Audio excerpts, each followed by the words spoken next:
반갑습니다, 여러분. 우리 12월 5일 목요일 새벽기도 하나님 앞에 나아가길 원합니다. 아모스 2장 4절부터 16절까지 말씀을 가지고 과연 그렇지 아니하냐라는 제목으로 말씀 나누겠습니다. 우리는 아모스를 묵상하고 있습니다. 하나님은 아모스를 부르셨습니다.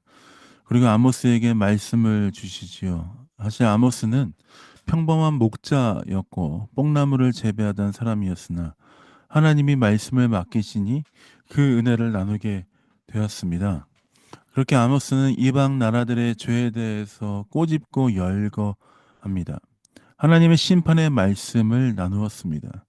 그리고 우리가 오늘 보는 본문 말씀에서는 남유다와 북이스라엘의 죄도 상세하게 밝히고 있습니다. 4절 말씀, 6절, 8절 말씀 제가 읽어보겠습니다.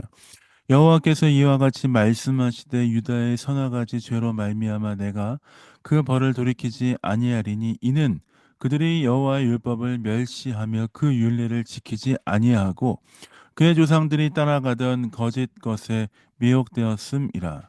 내가 유다에 불을 보내리니 예루살렘의 궁궐들을 사르리라. 6절입니다. 여호와께서 이와 같이 말씀하시되 이스라엘의 서너 가지 죄로 말미암아 내가 그 벌을 돌이키지 아니하리니 이는 그들이 은을 받고 의인을 팔며 신 한 켤레를 받고 가난한 자를 팔며 힘없는 자의 머리를 티끌 먼지 속에 발로 밟고 연약한 자의 길을 굽게 하며 아버지와 아들이 한 젊은 여인에게 다녀서 내 거룩한 이름을 더럽히며 모든 제단 옆에서 전당 잡은 옷 위에 누우며 그들의 신전에서 벌금으로 얻은 포도주를 마심이니라. 남유다와 북이스라엘의 죄는 하나님을 온전히 의지하지 않고 죄악 가운데 한가운데 빠져 있는 그들의 모습, 그 죄, 그거에 대해서 하나님은 말씀하시며 하나님은 꼬집고 계십니다. 하나님은 이스라엘 백성들을 사실 돌보시고 인도하시고 함께 하셨던 분이십니다. 그러나 백성들은 그렇게 하나님을 의지하고 따르지 않았습니다. 하나님이 이스라엘 백성을 어떻게 이끄셨습니까? 10절 11절입니다. 내가 너희를 애굽 땅에서 이끌어내어 40년 동안 광야에서 인도하고 아모리 사람의 땅을 너희가 차지하게 하였고 또 너희 아들 중에서 선지자를 너희 청년 중에서 나신 이를 일으켰나니 이스라엘 자손들아 과연 그렇지 아니하냐? 이는 여호와의 말씀이니라. 하나님께서 물으십니다.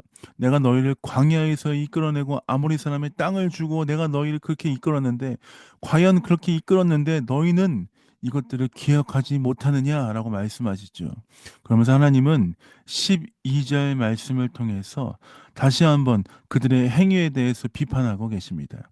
그러나 너희가 나실 사람으로 포도주를 마시게 하며 또 선지자에게 명령하여 예언하지 말라 하였느니라. 하나님의 은혜를 하나님의 역사를 받은 자들이지만 그들은 하나님의 은혜와 역사에 대해서 감사하지 않고 오히려 자신들의 뜻대로 자신들의 마음대로 행하는 그 모습들에 대해서 하나님은 심판하시며 말씀하시고 꾸짖고 계십니다. 그 하나님이 이스라엘 백성들의 상황, 이스라엘 백성들의 행위에 대해서 어떻게 심판하시겠다고 약속하시고 말씀하십니까? 13절, 16절입니다. 보라 곡식단을 가득히 실은 수레가 흙을 누름같이 내가 너희를 누르리니 빨리 사람박질하는 자도 도망할 수 없으며 강한 자도 자기 힘을 낼 수 없으며 용사도 자기 목숨을 구할 수 없으며 활을 가진 자도 설 수 없으며 발이 빠른 자도 피할 수 없으며 말 타는 자도 자기 목숨을 구할 수 없고 용사 가운데 그 마음이 굳센 자도 그 날에는 벌거벗고 도망하리라 여호와의 말씀이니라. 하나님께서 뭐라고 말씀하십니까? 너희가 내 말을 듣지 않고 방자에 행한 너희의 모습에 내가 반드시 심판하겠다. 그 누구도 피할 수 없는 심판을 내가 너희에게 행하겠다라고 말씀하십니다. 하나님이 이스라엘 백성들에 대해서 오랫동안 선대하셨지만 그들은 하나님의 말씀을 받지 않고 방자에 행하였고 하나님은 그 말씀에 대해서 온전히 따르지 않은 이스라엘 백성들에 대해서 반드시 심판하시겠다라고 말씀하십니다. 하나님이 말씀하시고 하나님이 시행하신다라고 하면 그 일은 반드시 일어나는 일입니다. 그렇다면 사랑하는 성도들, 우리는 어떻게 주님 앞에 행해야 되겠습니까?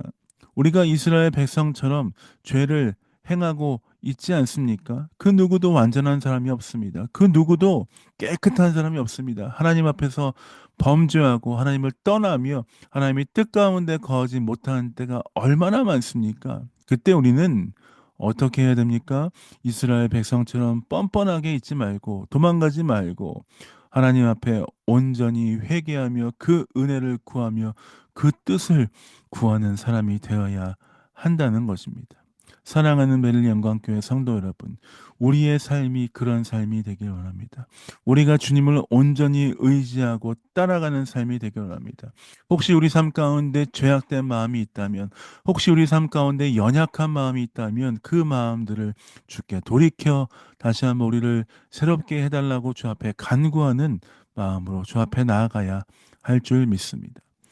우리의 삶이 하나님을 온전히 의지하며 하나님으로부터 항상 기쁨을 누리는 그 삶이 되시길 예수님의 이름으로 축복드립니다. 제가 기도하고 새벽 기도 마무리하도록 하겠습니다. 기도하겠습니다. 하나님, 그렇습니다. 매일의 삶에 하나님의 은혜와 하나님의 은총을 구하는 삶 되게 하여 주시고 주의 뜻을 따라 살아가는 인생 될 수 있도록 아버지 인도하시고 함께하여 주옵소서. 감사 찬양을 주 앞에 드립니다. 예수님 이름으로 축복하며 기도합니다. 아멘. 사랑합니다. 축복합니다. 오늘도 주 안에서 승리하시고 행복한 하루 되시길 원하고 계속해서 이번 주 나라와 민족을 위해 기도하십시다. 하나님, 대한민국을 불쌍히 여겨주시고 주의 뜻 가운데 주의 은혜 가운데 아버지 붙들어 주옵소서. 기도하며 함께 승리하신 여러분 되시길 원합니다. 사랑합니다. 축복합니다.